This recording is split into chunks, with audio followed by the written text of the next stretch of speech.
Hey, welcome to Prophecy Roundtable. We have been having an incredible time in the book of Revelation.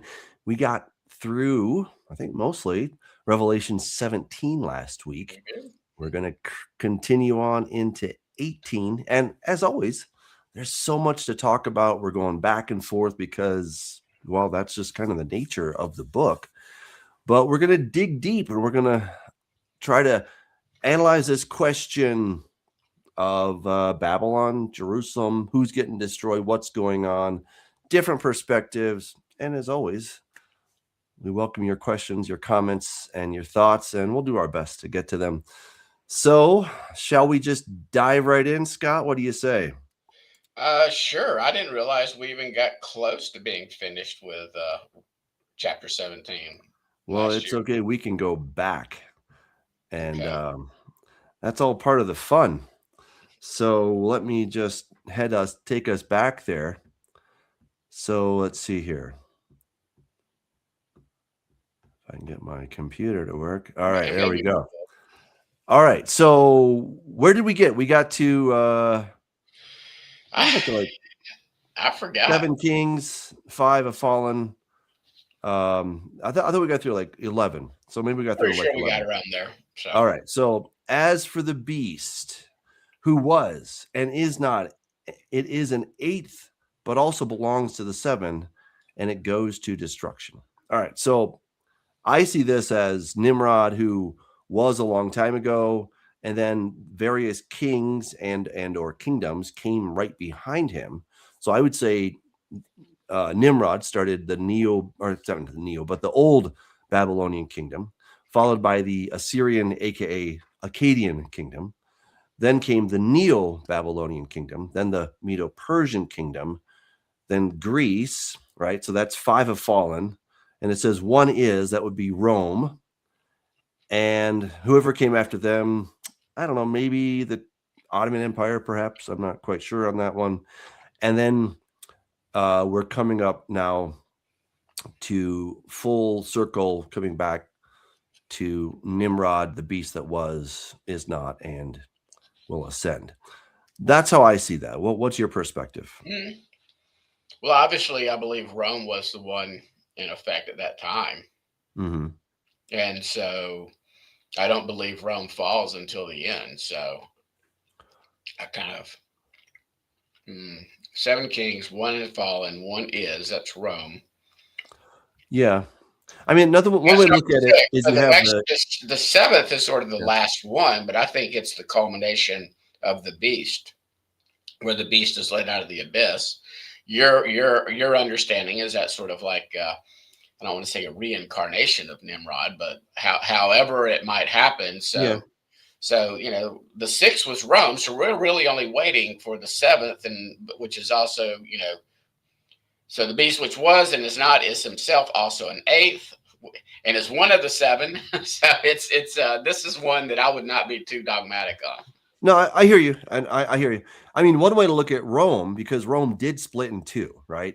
So you had Mm-hmm. the eastern and western legs, and I think that's what the statue in Daniel chapter 2 was all Mm-hmm. about, right? We had the head of gold that represented the Neo-Babylonian kingdom, followed Mm-hmm. by the torso of bronze, right? But, So that would be Greece, excuse me, Medo-Persia. My yeah, bad. because the two arms, because it Yeah, was Me two different Medo names. Persia, right? Yeah, Medo Persia, and right because there you have 2 again, right? And then followed by the torso of bronze, Greece. right? And then which is Greece, and then we have the 2 legs, which would represent Rome. I think that's incredible because no matter how you look at it, not you, but the skeptics out there that say that Daniel was written late and all this stuff. I'm like, yeah, but look, Daniel predicted it. It foreshadowed this whole idea of Rome splitting in 2. I think that's incredible, Mm-hmm.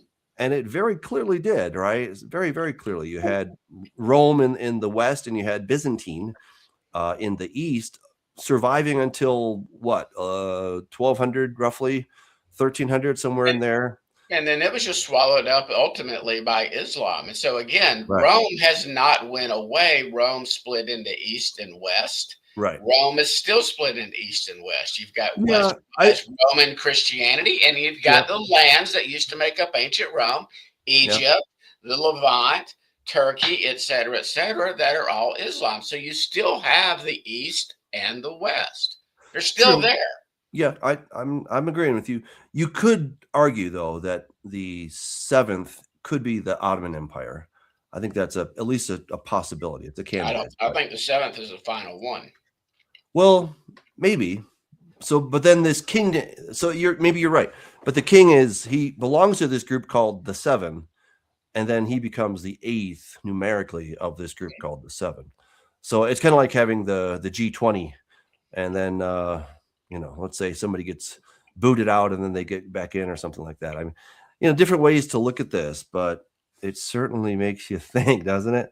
All right, and the 10 horns that you saw are 10 kings who have not yet received royal power, but they are to receive authority as kings for 1 hour together with the beast. These are of one mind, and they hand over their power and authority to the beast. They'll make war on the Lamb, and the Lamb will conquer them, for he is Lord of lords, King of kings, and those who are with him are called and chosen and faithful.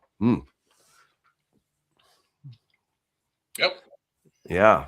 Yeah. So I would go back to, again, actually, let's just go there to Daniel chapter 2, because we really can't appreciate this passage without going back to Daniel chapter 2.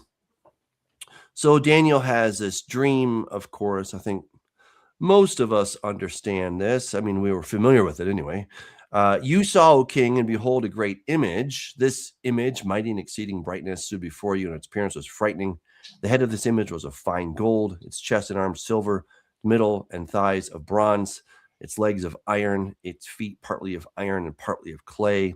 You looked and saw a stone was cut out by no human hand, and it struck the image on its feet of iron and clay and broke them in pieces. Then the iron, the clay, and the bronze, the silver, and the gold all together was broken in pieces and became like the chaff of the summer threshing floors. And the wind carried them away so that not a trace of them could be found. But the stone that struck the image became a great mountain and filled the whole earth. And so he goes on to tell them, and he says, right, and fear kingdom will come after you, and yet a third of bronze, which will rule over all the earth. That would be the Greek Empire. And the fourth will be strong as iron. That's the Roman Empire. And this one is really interesting. You saw feet and toes, partly of potter's clay and partly of iron, as we divide a kingdom. But some of the firmness of iron shall be put in it, just as you saw iron mixed with soft clay. And as the toes of the feet were partly of iron and partly of clay, so the kingdom shall be partly strong and partly brittle. As you saw the iron mixed with soft clay, they will mix with one another in marriage, so they say, but they will not hold together, just as iron does not mix with clay. So this is the ESV. My software kind of got weird. I do enjoy the New King James for what it's worth, but the Aramaic here, excuse me, is mit arvin. It says that they will mingle, right? So you have somebody who's going to mingle with the seed of men. Now look, men being humankind here, humankind mixing with humankind is not a big deal. I mean, it's cool. I think it's pretty awesome how God created us. However, it's pretty mundane. It's pretty, everyday kind of stuff. So there's got to be something different. And this is where some Bible commentators who really don't like the supernatural at all and get kind of weirded out by anything that might be spiritual or demonic or sounding like giants too much. They're like, oh, this is just, humans marrying other humans. But I think that entire interpretation, when it kind of goes back to the sons of Seth and the daughters of Cain idea, it becomes very racist, because it suggests that one nation is going to marry a different nation, and that's going to cause all kinds of trouble. But I just don't think that's the case. I would take a much stronger argument here, which is that these kings, in the days of these kings, they will meet arvin, they will mingle, and it's the reflexive. So they're doing it, they themselves are doing it. They're going to mingle themselves with the seed of men, and they will not cling one to another, as iron does not mix with clay. So that is, I think the force of what's going on here, in other words, you're going to have some kind of fallen angel demonic activity that's happening, and they're going to try to mingle with the seed of men. And this is what I talked about in Cryptic Image Volume 1, where you have all of these the hypnotic regressions of people who claim, now whether they really did, I don't know, but there's hundreds of people that claim and have been interviewed by Dr. David Jacobs, by John something out of Harvard, and between the two of them, they interviewed hundreds and hundreds of people that claim to have been abducted by so-called aliens or grays, whatever you want to call them. And they did some really weird things. They were taking samples of sperm or eggs. They would peer into their eyes. I mean, it was really weird. So, whether you believe that or not, dear listener, the evidence is still there that these people claim it happened. And it sounds kind of like what is going on here in Daniel chapter 2. I mean, it's strange. Yeah, and Chuck Missler was probably, at least he was one of the first that I ever heard teach that, as far as this mingling with a supernatural. Christopher just had put up here about how the iron and clay could be the example of man merging with machine AI, this transhumanism that we're hearing about, in which you can become immortal by uploading everything up into the cloud. And then Melissa, Jay Brown, Melissa, who's been on before, and we were discussing this, not this passage, Doug, on Tuesday, but we were talking about the 10 lost tribes. In other words, that the clay being his people, and as he points out, he is the potter, we are the clay, is the mixture amongst the lost tribe, amongst the house of Israel within the Roman system. And I do believe Rome is essentially going to be one of the things about Joel Joel Blackford, when he used to be on with us, he had this interesting theory about the technocrats. I don't personally think necessarily there's going to be 10 technocrats or these 10 kings, but I can certainly see this fascist system. People don't really understand fascism. They talk about, oh, Trump's a fascist. Well, to a certain extent, yeah, and so was Obama, and so was. So, anytime these big companies have gotten so big that they're bigger than the nations or the nation they're in, and that's who's really sort of running the world to a certain extent, them and the bankers and the money. That's fascism when government partners with these corporations. And so I can see that Joel's theory on this, as far as the 10 kings being 10 technocrats or 10 type of companies, it's not crazy for cuckoo puffs like Sundust. But but on that issue, or it could be, they've had these plans a long time to divide up the world into these 10 regions. A one world government with these 10 regions. I can see how all these different theories. It may not be just this or this or this. It could be this and potentially this and potentially this, and we are seeing things unfold in which they're talking about man essentially merging with machine and becoming immortal. Where your understanding on how this is machines may be involved, and I believe they have to be involved because Satan, the beast, will not be omniscient and omnipotent. They're going to rely upon technology to control the monetary system. So I can see how everybody could be a little bit right. Joel could be correct as far as the AI and the technocracy and things of that nature. You could be correct. Melissa could be correct in that this represents the 10 tribes that have been scattered all throughout Rome. Rome now being worldwide, this final beast system. And I believe, that's sort of it hasn't taken on its final form yet. But we're sure getting close with the United Nations and everything like that. We are certainly getting very close to this finally happening, them being able to take over. I don't know whether it'll be a natural disaster. I don't know whether it'll be a man-made, something akin to COVID, but, I don't know if it'll be nuclear war. Something's got to bring the world together. I don't know if it'll be aliens. Maybe it's the two witnesses. There's an Yeah. idea. Well, and again, it could be the two witnesses and the aliens and all this stuff happening during the final 3.5 years. Well, again, the basis of my argument is that the two witnesses are going to be viewed as hostile aliens. And then it's going to be the so-called good aliens, which is Satan and all of his dudes. They're going to come in and save the day. I think it's a very, very, very plausible theory because, the two witnesses are coming. And when they come with superpowers, how is the world going to view them? I mean, they're humanoid, sure, but they are not regular humans, and nobody can stop them. No one can keep them from putting these plagues on the earth. The world hates them. See, this is where I think so much of dispensational theology or eschatology made them kind of a sideshow. They were just sort of this appendix, this footnote in the book of Revelation. They're like, oh yeah, then there's Revelation 11. We don't know what to do with this thing, but I guess these two weird guys show up, and we'll put them in the book, but we're not going to really talk about them because they weren't sexy.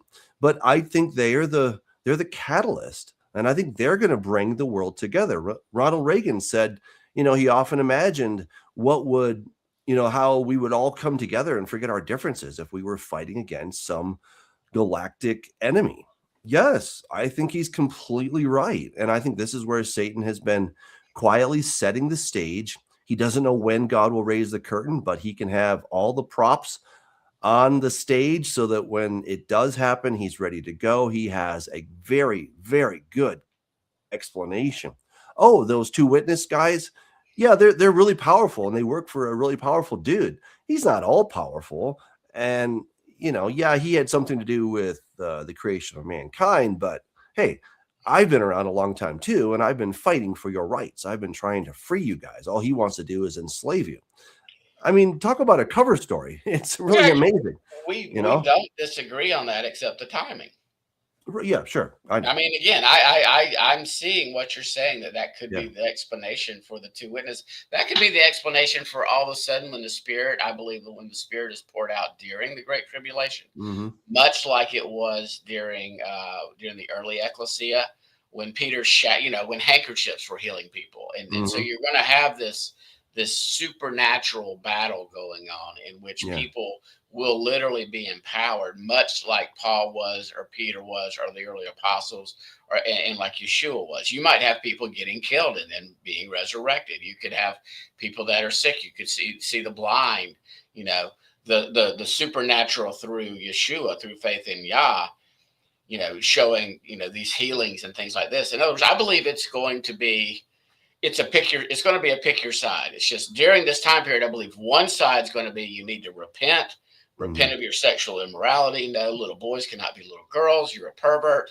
You need to repent. You need to stop engaging in these actions. You need to quit worrying about greed. You need to do all these things. And it's going on simultaneously. And that's the only thing we differ on. As far as you have them at the beginning, I'll say it again. I hope you are correct for the sake of mankind, because then there's going to be literally no excuse for when, if you're right, when they get killed, and then, all abyss is unleashed on this earth over the last 3.5 years of the Great Tribulation. They're not going to have much of an excuse. So, and I don't think they're going to have much of an excuse, because even ongoing, there's still going to be this supernatural battle. I believe there will be believers all throughout the world with some supernatural giftings. And so either way, it's going to be a pick your side. Which entity do you want to serve? Yeah, I mean, I think that's why God sends them, is to really draw that line in the sand and say, okay, dwellers of earth, this is it, And once again, God wants to give us the medicine as a remedy so that he can get us out of darkness. And obviously there's going to be the powers that be that want to hold on to the status quo. They want to hold on to this world of darkness and disease and death because it's all they know. They think it's the greatest thing ever, and they're afraid. And God's like, well, like it or not, I'm coming back. Okay. We're not there yet, but I also believe this is going to be a major time of repentance for his people. Yeah. In other words, no, you need to unlearn these 1900 years of lies. I mean, I've been listening to, I forget Tom's last name. He's the Torah class. He's going through Acts, and he does a great job of going back in. I just forget his Tom Bradford, maybe a Torah class. I was talking to Ed today, and I said, Tom's a lot like Doug and Halissa. Y'all are all like Poindexter geeks that love to get in Bible. I mean, no, that's a compliment. Like Halissa is a self-professed dork. She loves to get into the ancient writings, and she loves to dig deep in them. You love to do this. You enjoyed it. I'm not saying you love writing books, but you love the research aspect of it. Tom also, like when he's doing the teaching on Acts, you can tell just from what he's teaching from, like he would have looked at some commentaries. He would look at like the oldest commentary on Acts, and he really brings these things to the forefront, because what he was trying to show is how Acts was almost hidden because it was just too Jewish for the early church. Because it's showing them keeping Sabbath. It's showing all of and he uses the term Jewish. I would say Hebraic. It's too biblical for them. Yeah. Because because he still uses that term, and I don't think he does not fully understand that to be a Gentile is to still be a pagan. You can't be a Gentile disciple of Yeshua. It's an oxymoron, and he's still like he's not. I would love to talk to him and maybe have him on sometime, because he's not a prophecy teacher, but he gets into prophecy, and he just went through Revelation. I think he would be an excellent guest to talk with. Here's Christopher. The Board of Peace has executives that are not part of countries. Well, I'll tell you, if it is the Board of Peace, then that certainly has some big implications for the man that started the Board of Peace. That and myself and Jaron, it's going to be an interview for anybody that wants to join us. Jaron Lewis from ASC Network, and I'm going to live stream it, but we're going to host Tim Cohen. I think in the next week or week and a half, and it's going to be more of an interview. I'm not saying I won't press with some hard interview questions, but Jaron's going to interview him, ask questions. I'm going to interview, ask questions, as opposed to more of a round table. So I'm going to preface it with anybody watching me that's going to go, this is not the normal type of roundtable show. We're just going to let Tim present his case for Chucky. So he still thinks that Chuck's back behind the strings, pulling on Trump's chain, and he's pulling Jared Kushner's chain, and he's pulling Tony Blair's chain. But it should be interesting for everybody to listen to. Entertaining, at least. If you've never listened to Tim, he is 100% confident about everything. And I like him. I love talking to him on the phone. All right. Well, I'm not quite sure what to say about that, but Tom is an excellent teacher. He understands what happened with it. He understands the distinctions between Israel and Judah, but he just doesn't really understand the full, I don't think, or has not seen the full implications of remaining a Gentile. So yeah, very, very good teacher, especially if you like the scholarly approach to teaching through the book of Acts or Romans. So.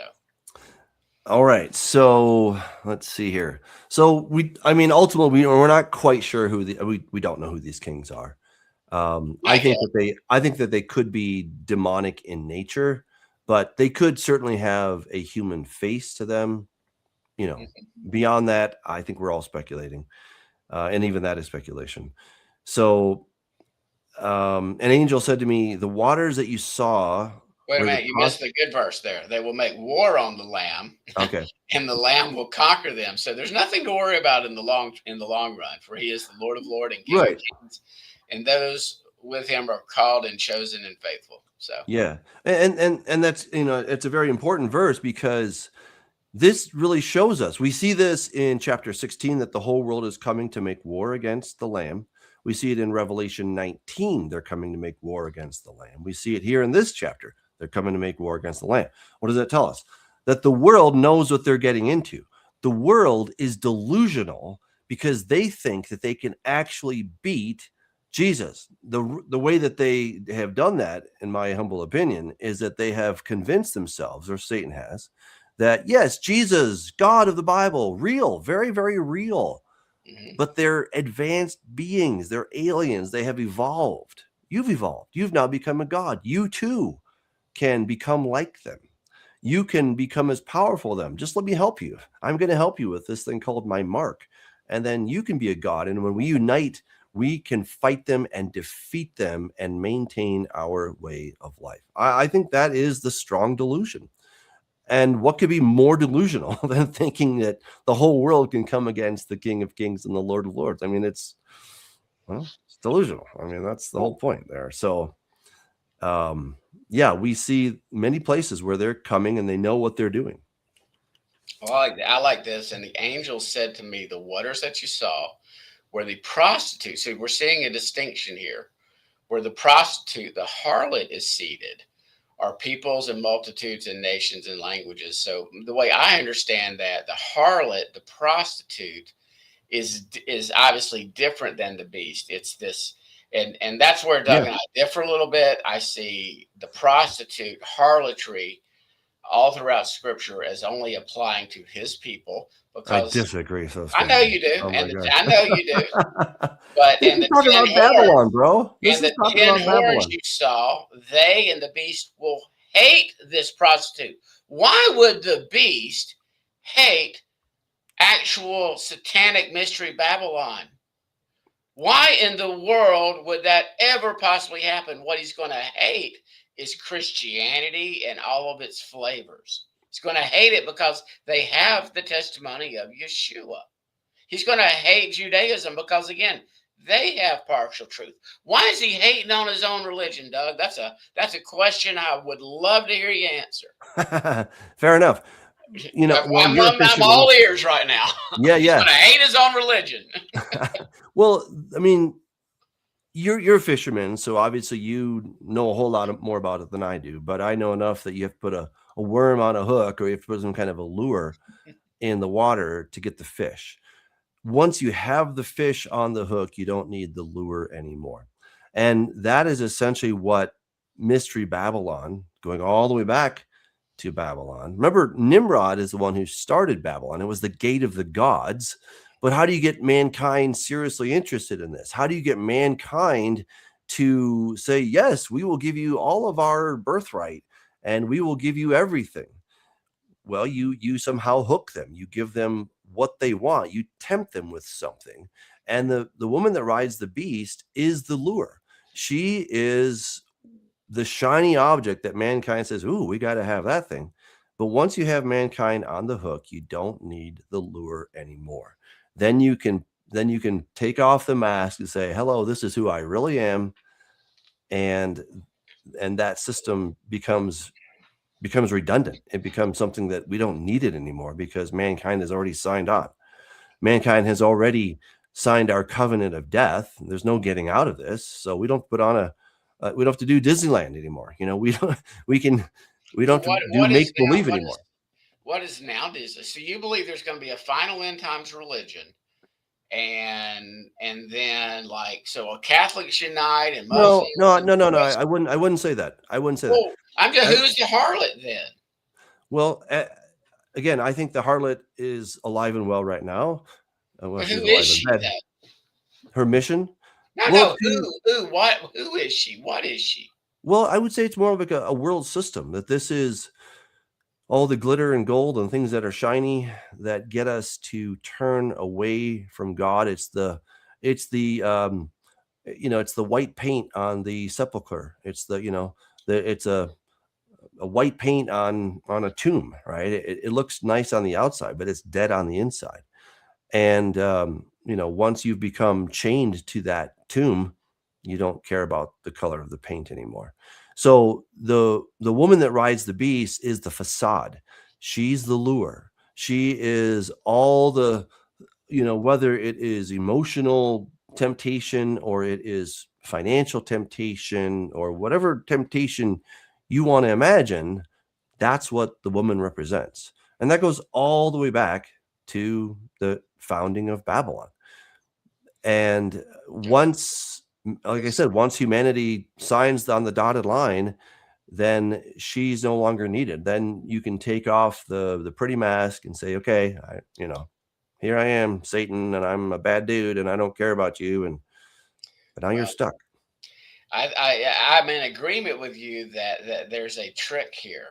But here's what I'm getting at is, especially with Roman Catholicism and her daughters and what you see in it, there's no doubt that it has major elements of Mithraism all the way back to the Babylonian mystery religions. Like, we're coming up on a day in 2 days in which the Roman Catholic Church decided to sprinkle some magic fairy dust on it and turn I forget how to pronounce the Latin term, but anyway, the little Cupid, in other words, the feast that happened at this time of the year in the ancient Roman Empire, they took a little, they basically Christianized it. So they took a pagan feast and they Christianized it. They did the same thing with Ishtar and they made it Easter. So again, you've got this. And again, I'm not throwing out Judaism or Islam or anything like that. I'm not throwing out Hinduism or Buddhism.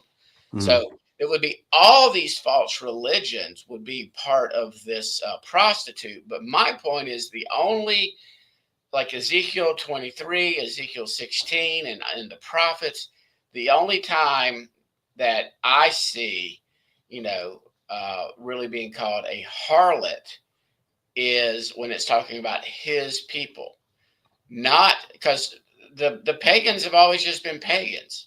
They're not cheating on God by mixing in these pagan religions, whereas that's what his people have always done.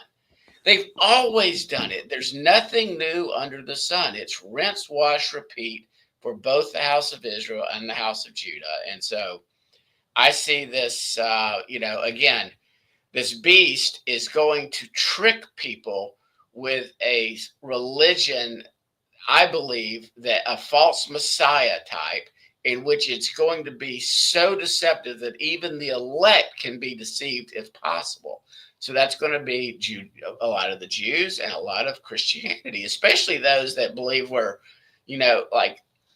like amillennium, and they're really not looking for a lot of literal fulfillment. The post-millennial view that we're going to take over the world for Jesus. I can see how those people are being set up to accept a false Messiah because they've been taught to ignore the literal aspects of Scripture. And so, but ultimately, there's, like you said, there's this switcheroo. We agree on this. There's going to be a switcheroo. You just think it's some switcheroo of, I still don't understand really what you believe this harlot is, because that's going to be the ancient religion. In other words, worship me, whether it be Nimrod or whatever, worship me. That's the beast religion, demanding worship. Somebody put it earlier, demanding worship of himself. No more Roman Catholicism, no more Protestant religion, no more of this. Worship me. And God's going to use this to judge these harlot systems. The beast is going to be used as a system of judgment. I agree with you. It definitely will be used to judge the false religions, again, the deception, the facade. That's all this is basically, probably the best word is a facade, that the woman that rides the beast has a mask on, or you could even, I don't get too deep into analogies, but I've shown that picture before, right? Where the woman is riding on the back of the beast, and it looks like she's maybe in charge, but really he's in charge. She is just the pretty thing you look at, and you kind of forget what's below that. And that's what I'm trying to get at, is she is the mask that the beast is wearing. Once he's got everyone where he wants them, he rips off the mask and say, I don't need this stupid mask anymore. Because then, again, I think this goes back to the covenant of death. This is where all authority over every tribe, tongue, and nation is bestowed on the beast. It is, we see it in Revelation chapter 6, where the fourth horseman, right? That the fourth horseman, the death, right? He's got authority over 1/4 of the earth. As I've explained, that is 1/4 of the surface area of the planet. And all humanity, because they sign on with this contract of death, they come under the authority of mankind.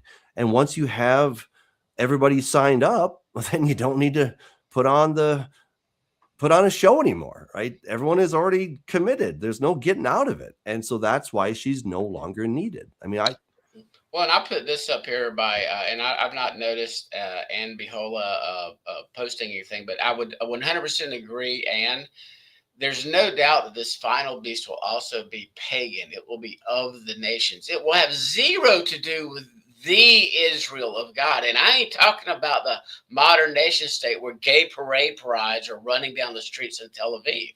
I'm not talking about modern day Jerusalem right now, which is under the control of parts of it are under control of Jordan. I'm not talking about all the idolatry. Doug and I were talking about this earlier. Walking around Jerusalem, you are in the pit of the prostitute's house. There is idolatry everywhere. There's the moon for Islam. There's all the star symbolism and everything for Romanized Christianity. And then you've got the star, and it's not the Star of David. It's a hexagram. It's in ancient pagan cultures all over the place. It's not new. It's nothing new under the sun. We're told not to worship the sun, moon, or the stars. And you've got these three monotheistic religions with all their idols all over Jerusalem. It just happens to be located in the current nation state of Israel, in which Judah has been gathered back. But there's no doubt that the final beast system is going to be through and through pagan, through and through heathen, through and through of the nation. Definitely not going to be the Israel of God, because only those that are in covenant are the Israel of God. I think what this comes down to, though, because you keep trying to shoehorn Babylon as Jerusalem, and I just don't think that's at all the case. I mean, I think God is coming to save Jerusalem, and he's coming to wipe out Babylon. Or maybe you wanted to ask me that question. Go ahead and ask me the question so I can give you my answer. Okay, well, is Jesus coming to save Jerusalem or to destroy her? Yes. He's coming to destroy Jerusalem. No. You asked the question, is Yeshua coming to save Jerusalem or destroy it? My answer is yes. He's coming to destroy Jerusalem. No, quit that. Well, I'm clarifying what you're saying, counselor. No, I want to know what you're saying. Save and destroy. He's coming to destroy Jerusalem and save. Well, which is it? You're not going to be able to put words in my mouth. I mean, is he coming to save her or to destroy her? This is my profession. You asked the question, and I answered yes. Well, I'm trying to understand your answer, because you're so slippery. You're so slippery. I'm objecting to your answer. I think your answer is bunk. I think you need to take a stand and decide if Jesus is coming to save Jerusalem or to destroy Jerusalem. I think yes, both. How could it be both? Because Jerusalem as it exists now is not going to exist in the millennium. But aren't all the nations coming to destroy Jerusalem? He saves them. He saves who? Jerusalem, and it's also destroyed. So, but wait, when Jesus is coming back, what's his purpose? Right. The people are going to flee through Jerusalem. The people are going to flee through that big old Mount Olive. Yeah, that's true. Yeah. But isn't he coming to fight on behalf of Jerusalem? The people, the city's going to be hit toast, man. Well, I'm not necessarily talking about the infrastructure. Okay, well, I am. The people are going to get out of Dodge if they want to survive. You really think that this is all about infrastructure? No. You're actually trying to put words in my mouth, and you're doing a poor job, because I just answered the question that the people are going to flee through the Mount of Olives. We agree on that. You don't want to be in the infrastructure when Yeshua returns. You want to be headed out on the new highway. So. All the nations will gather against Jerusalem to battle. The city will be taken. The house is plundered. Women raped. Half the city go into the exile. Yeah, it's gonna suck, man. Yeah. Then the Lord will go out and fight against those nations as when he fights on a day of battle, right? So he's coming to fight for Jerusalem. This is where I think You'll destroy it while saving it. I Exactly. think y'all are nuts. Ingrid, you are a genius. No, I don't think so. I think you guys look. You don't. Why put this on Jesus that he's coming to destroy it? It And will say, already be mostly destroyed. I think we can all agree that Jerusalem is going to be in shambles for the most part. However, I'm not talking about saving the old city of Jerusalem. I'm not talking about that. I'm He's not coming to either. fight for his people. I agree. Well, okay. So why say that he's coming to destroy it? I mean, I Well, just don't. quit saying he's going to destroy Judah. He will save Judah, but Judah's not Jerusalem. Jerusalem's a city. Right, and he's coming to fight for Jerusalem. No, he's coming to fight for Judah. He's coming to fight. Well, the people. Oh my gosh, Scott, you're being a little obtuse right now. You're being very obtuse. All right, and you know you are. I'm being a lawyer. You're being obtuse, Mr. Lawyer. Don't get upset now just because I don't agree with your theory. Okay. No, you're just trying to be. I'm not. Just hard to work with. That's all. Because you don't want to concede right here. But your theory just paints you into a theological corner. I would love what chat says, because so far it looks like you're actually losing in chat. So I could care less about chat. You ought to care about what people think. Well, I love them. They're great people. Okay. However, but what you have though is that if you start commingling to fight for the people of Jerusalem, he's coming to make her glorious. He's going to, his shout will go out from Zion. And then we're told very clearly that Babylon is going to be utterly, completely destroyed, annihilated, sent to the bottom of the ocean, and all that stuff, like a great millstone that's going to be thrown out there. Like, see, Jerusalem is she sinful? Yes. But she's a wife who blew it and needs to be corrected, whereas Babylon is a perversion that should never have existed. There's a very clear distinction between these two. And you keep making it all fuzzy and wishy-washy of, well, it's kind of the Roman Catholic Church, and then it's kind of the Jews, and it's kind of Jerusalem. I just think you should pick a side and go with it, because it sounds like preterism, where Jesus came back in the dust clouds of the Roman army to destroy his people. At least be intellectually honest in trying to argue your point. Don't ever accuse me of preterism. Well, but that's what it sounds like, my friend. No, it doesn't. That's what it sounds like. Oh, yeah, Yeshua came back in 70 AD, Doug. Why aren't we even talking? I mean, there's nothing to be fulfilled. Josh, that's silliness. You're right, reaching at the bottom of the I can't think of anything else barrel. I'm not, because but that's what they say, is that Thank you. Hey, look, Doug, is there going to be a 70 AD or 2070, it doesn't matter. Is there going to be a new Jerusalem, yes or no? Pardon? Is there going to be a new Jerusalem? Yes or no? Yes, of course there is. Okay, so what do you think happens to the old one? Well, again, the infrastructure. It's just like out in the ether now, or maybe it gets destroyed. But that's not what you've been arguing, Scott. Yes, it is.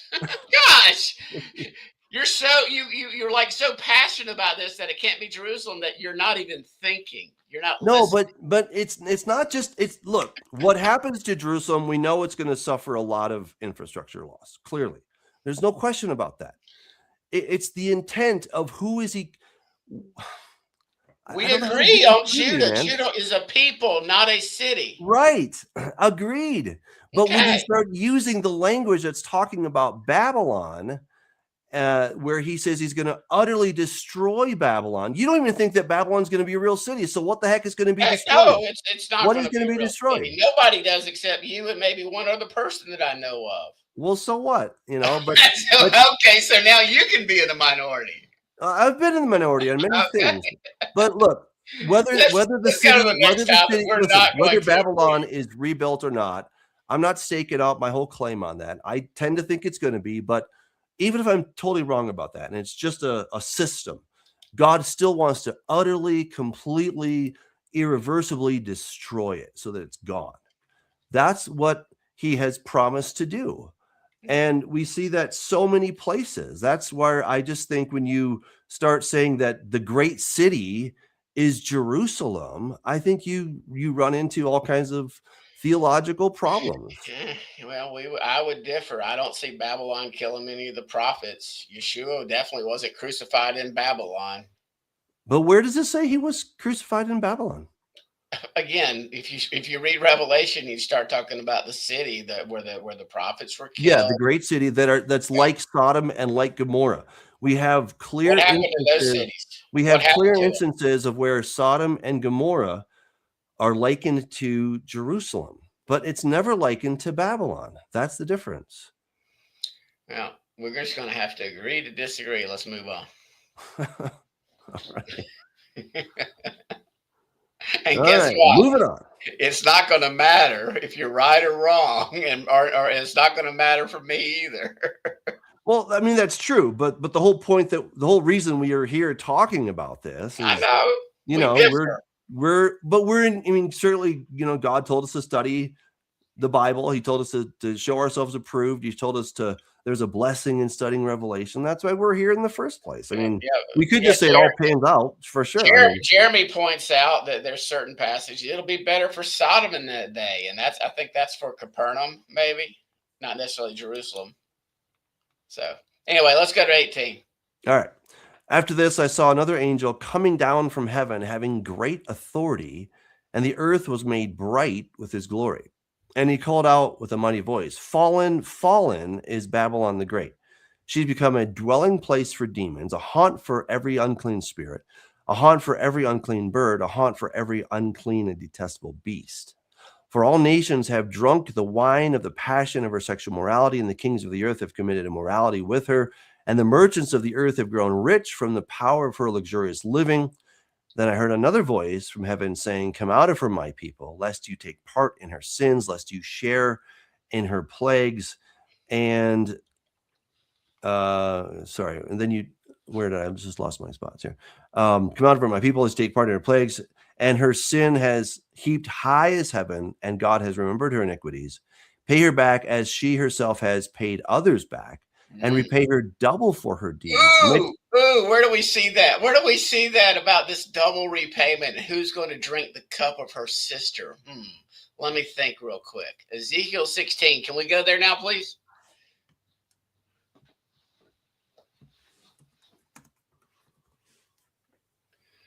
So scroll on down, or is it 2023 is where the double is? This is just talking about Jerusalem. This is not the two sisters. Ezekiel 23. Okay. And so if we scroll on down to, I don't know, let's get to about verse 25 or 30.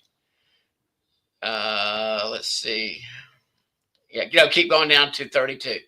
So there you go. You have gone the way of your sister. Therefore, I will give her cup, the cup of Israel, into your hand, Jerusalem, Judah. Mm-hmm.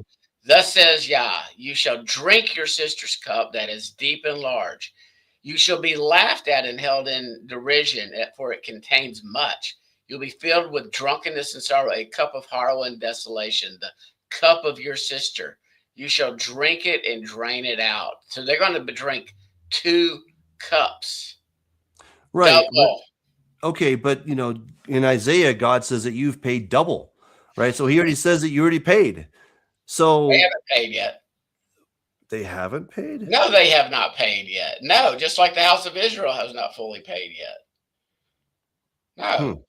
Yeah, right now Judah's a widow. They're not even, unless you're a natural branch that has faith in Yeshua. You're a dead, broken off branch. You're not even in covenant. You're a widow. You don't have a husband.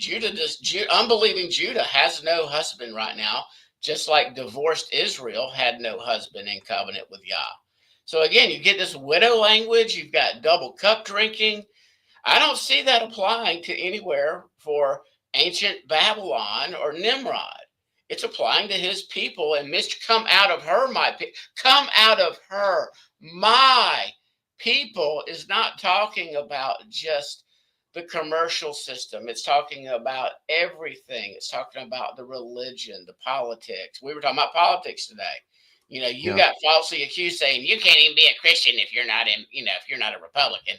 Like, moron much. And I'm talking not Doug moron much, but those people that think that you have to be a Republican to be a Christian. Just be nothing.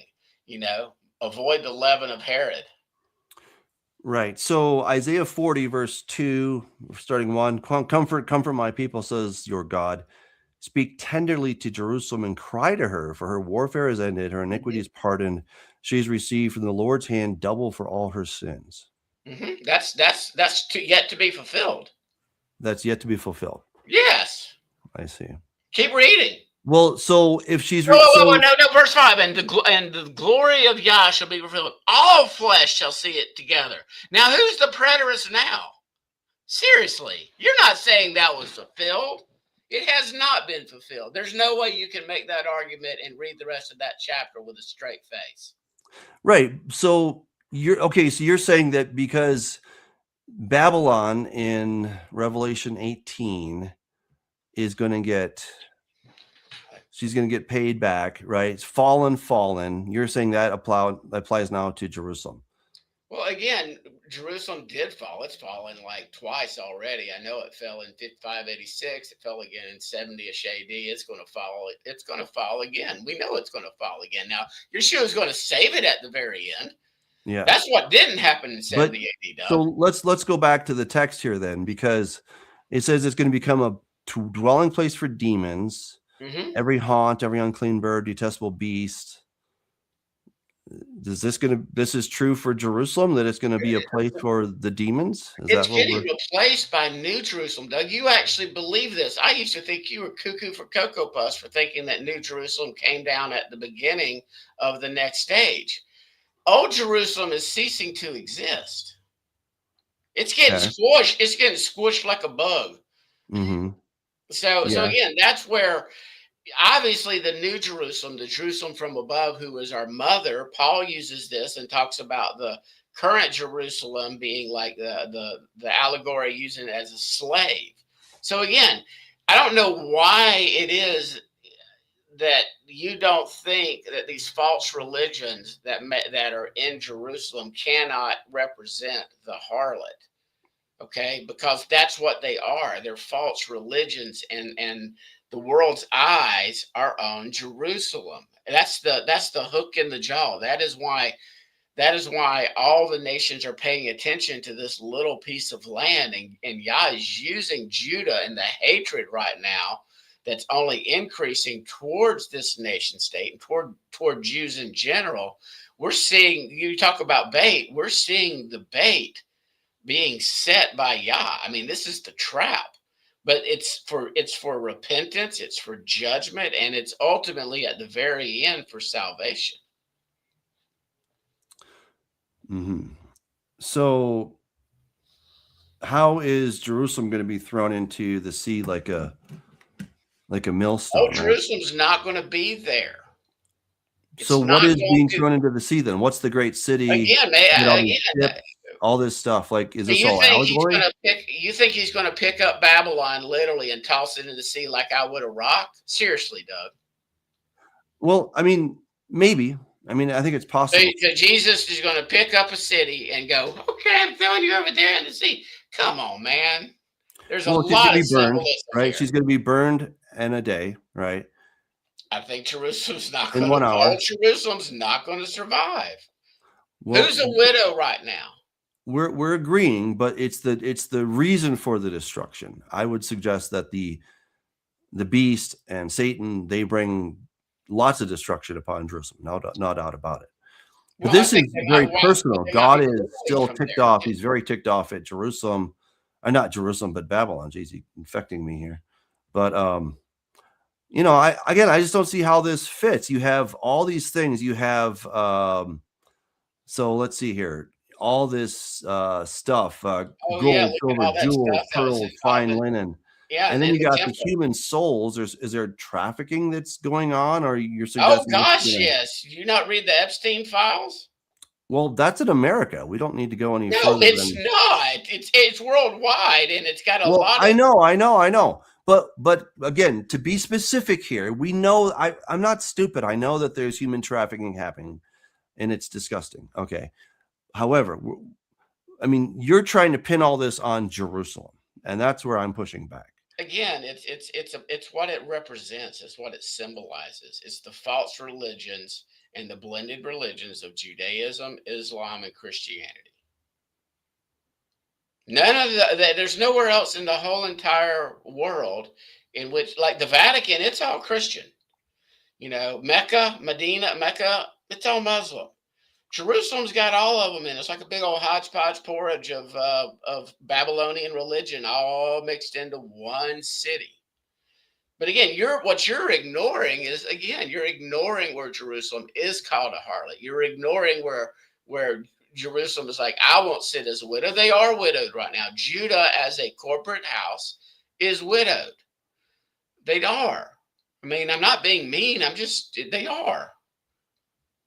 So there's so many things that fit. Like you were going over the elements there, and you start looking at probably what will be if and when they rebuild the temple. I think you're going to see these things in a third temple to be built. Mm-hmm. I think you're going to see all that stuff. Mm-hmm. I know, what was that guy's name? I know you don't like him because he wrote a book, but I've read it. It's been years since I've read it, but he did a great job on this particular passage, 11 and 12 and 13, showing or somebody else. No, he was arguing that it's Jerusalem, but he did a great job showing how these Chris elements. White, maybe? Was it Chris White? Yes, that's it. But he did a great job showing how all these elements are and were within the tabernacle temple of ancient, Israel, and I believe this again. We're not talking about necessarily Jerusalem right now, Doug. We're talking about Jerusalem at the end of the age. Okay. Mm-hmm. So that's where I didn't stress that enough tonight, but the elements are all there for Jerusalem to become Mystery Babylon in all of its not glory. Okay. So basically, you're suggesting that some future iteration, the ultimate iteration of Jerusalem, will take on fully the identity of. I believe Babylon. It's going to be the center of the world commerce. I believe, for instance, London right now is the financial center. DC, sort of the military arm of Rome. The Vatican, sort of the religious arm of Rome. I believe they all get centralized into this final beast system, Jerusalem. And then the beast doesn't like her, and the beast is used to judge her.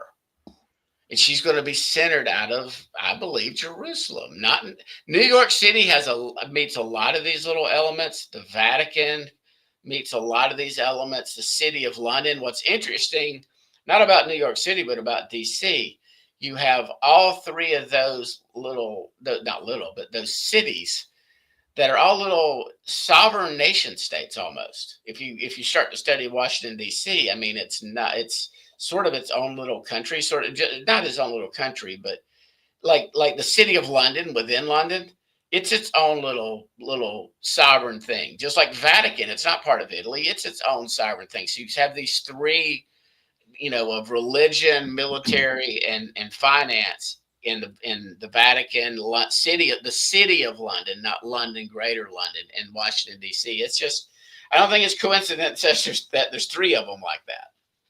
And they kind of run everything. But ultimately, behind the curtain, I believe Rome's done a good job hiding behind the Jewish bankers. They're really the bankers of Rome, but they've done an excellent job hiding behind them. And again, I don't want to appear to be anti-Judah, but there's no doubt there are people like Epstein was Jewish in name only. In other words, because his mother was a Jew, he was part of the synagogue of Satan. Okay. That man was satanic to the core. There are a lot of the largest owner of porn in the world. He bought like Pornhub or something like that. He's a Jew. A lot of these people that run Hollywood and put out this filth, they're Jewish only in name, Doug. They're not. They wouldn't be mistaken for a Reformed Jew or a conservative Jew, much less an Orthodox Jew. They're Jewish by bloodline. Genetics, they're Jewish by bloodline only, and yes, those individuals that definitely. I'm not talking about the local rabbi down the street, or even the Hasidics or devout observant. I'm talking about those individuals, they're wealthy as all get out. And again, I'm not throwing Jews under the bus. I'm talking about Rome. I'm talking about, you know, wealthy agnostic or atheist people. So this isn't just about, but it is interesting when you start to see who owns things. That's not anti anything. That's just a fact, you know. And I believe it's getting worse. So yeah, and Anna, I'm sorry, sweetheart, but replacement theology. I'm an Israelite, and by no means, you may be new. Doug and I don't believe in replacing Israel at all. We believe we're placed and grafted into Israel along with Judah and the natural branches, and that at the end of the age, when Judah repents, they too will be grafted back into the singular olive tree. So you're apparently new if you think Doug and I teach replacement theology. It's almost comical by now. And of course, check out God's Divorce if you want to get deeper on that God's Divorce, the Bible Said in Love story that brings all that. And by the way, guys, I wrote another book. It's kind of gotten orphaned because I've been busy, but Ancient Rhythms for Modern Hearts, and you can get this on Amazon. This is kind of a how book, whereas God's Divorce is a why book. And so this is, if you're new to keeping the feast, this is a nice, easy way to get into it. So, you want to try to finish, or just do another verse or two, and then we can do another verse or two. Yeah, I'm tired. Thank goodness my trial got settled. I'll have to tell that story one day on air. The other lawyer literally called me. He didn't get it, but he kept on referring to me in emails to everybody as I was his adversary. And we settled the case, thank goodness, because in closing, he represented a local ministry. I was going to say, that man over there has called me his Satan.